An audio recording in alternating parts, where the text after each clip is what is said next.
Привет. Сегодня с самого утра как-то день не задался. Какие-то мы медленные сегодня. Но несмотря на это, мы решили поехать и посмотреть 3 места. Это недалеко от дома. Если вам интересно, поехали с нами и посмотрим, что из этого получится.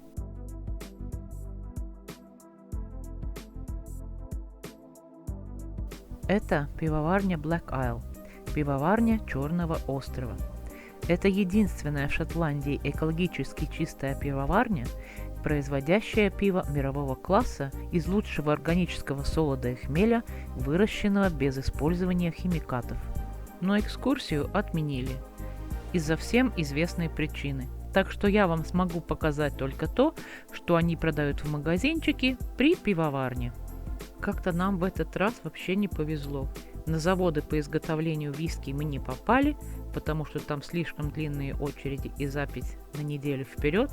А тут у них была реклама, что без записи. Вот мы и приехали.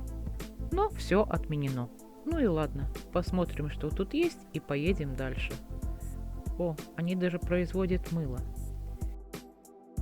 И если нельзя, но очень хочется, я же свой длинный нос засуну в щелочку, чтобы посмотреть вовнутрь пивоварни. Тем более, мне никто этого не запретил. Я так быстренько одним глазом, чтоб совсем-то уж не наглеть.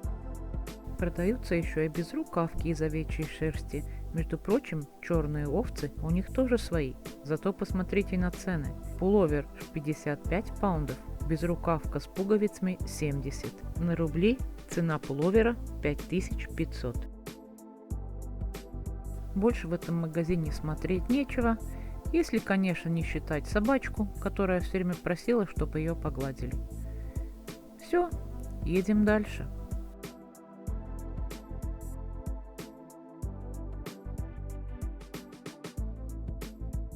Недалеко от пивоварни есть лес, в который мы приехали.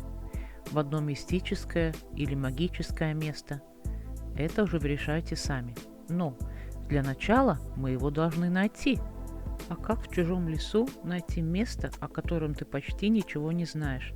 Только то, что ты читал в интернете. А все оказалось проще простого. Место найти можно по дорожным знакам. Мы же в цивилизации как-никак. Так что самым трудным в этом лесу оказалось пересечь полосы препятствий из грязи. Мы уже приближаемся. И уже начинается.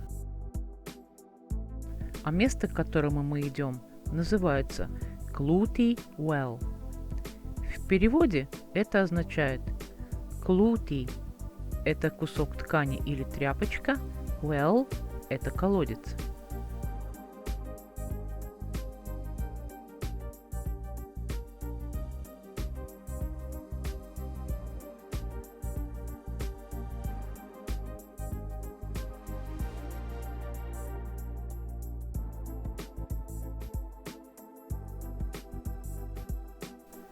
Ладно, все, идемте наверх.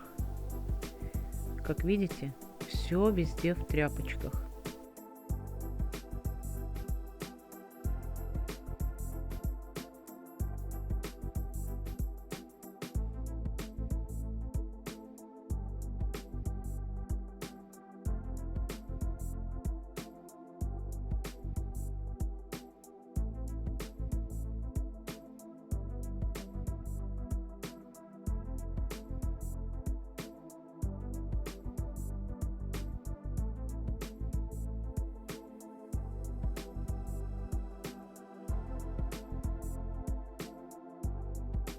Честно говоря, здесь находиться, так мягко скажем, мне было некомфортно.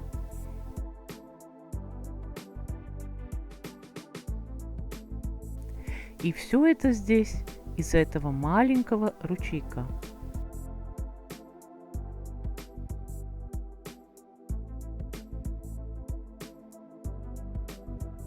Ладно, все, хватит наводить жути, рассказываю. Cloughty Well – это места паломничества в кельтских областях. Это колодцы или источники, рядом с которыми почти всегда растет дерево, на котором были оставлены полоски ткани или тряпки, обычно привязанные к ветвям дерева, как часть целительного ритуала. Ткань обычно окунают в воду святого колодца или источника, а затем привязывают к ветке, в то время как молитва прошения произносится духу колодца. В наше время обычно святая, но в дохристианские времена богиня или местный дух природы. Чаще всего это делают те, кто ищет исцеления, хотя некоторые могут делать это просто, чтобы почтить дух колодца.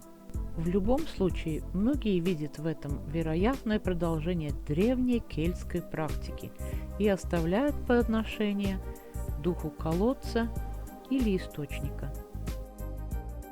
Существуют местные вариации этой практики. В некоторых источниках принято обмывать пораженную часть тела влажной тряпкой, а затем привязывать тряпку к ветке. Поскольку тряпка со временем распадается, болезнь тоже должна исчезнуть.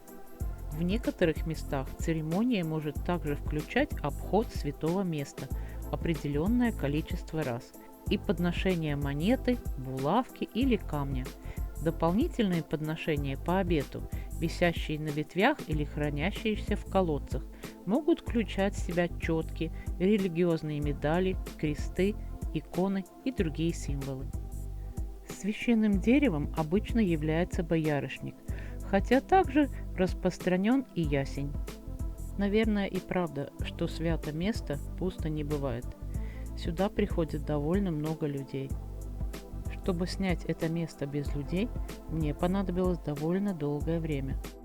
А исполнили ли мы этот обряд или нет, это останется в тайне.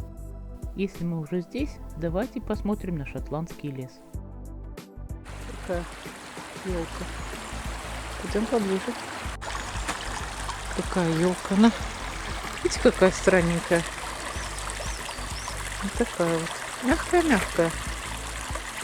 Что это за дерево, не знала. Что это за дерево, не знаю. Я думала, что елка, оказывается, нет.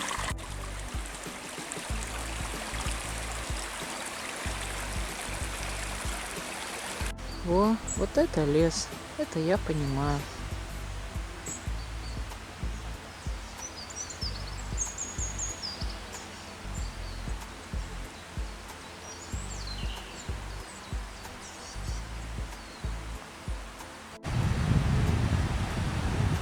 Вот какая уже большая речка.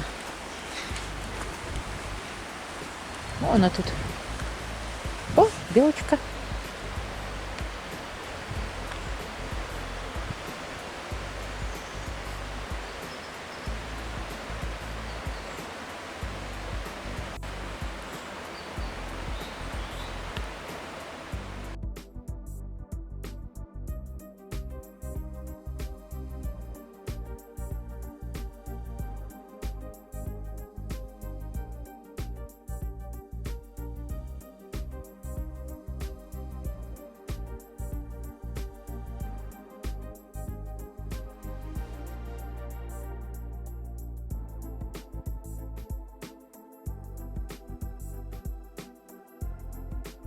По этой красивой дорожке едем в одно очень старинное место.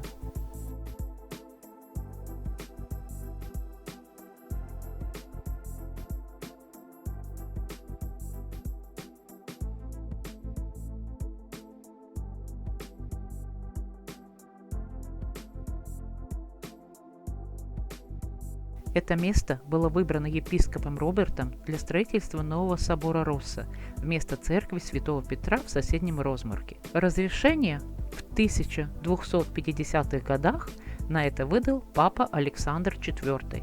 Собор, вероятно, был закончен к 1300 году, как довольно простое сооружение длиной около 185 футов, шириной 25 футов. В 1400-х годах были пристроены южный неф, часовня и башня. Собор утратил свой статус после реформы в 1560 году, и службы прекратились. Судьба здания была решена довольно быстро. Свинец с крыши был передан лорду Ратвеллу в 1572 году, а в 1650-х годах камень был уже передан, чтобы помочь строительству цитадели Кромвеля в Инвернес. А сейчас от бывшего великолепия осталось только два явно не связанных с друг другом здания.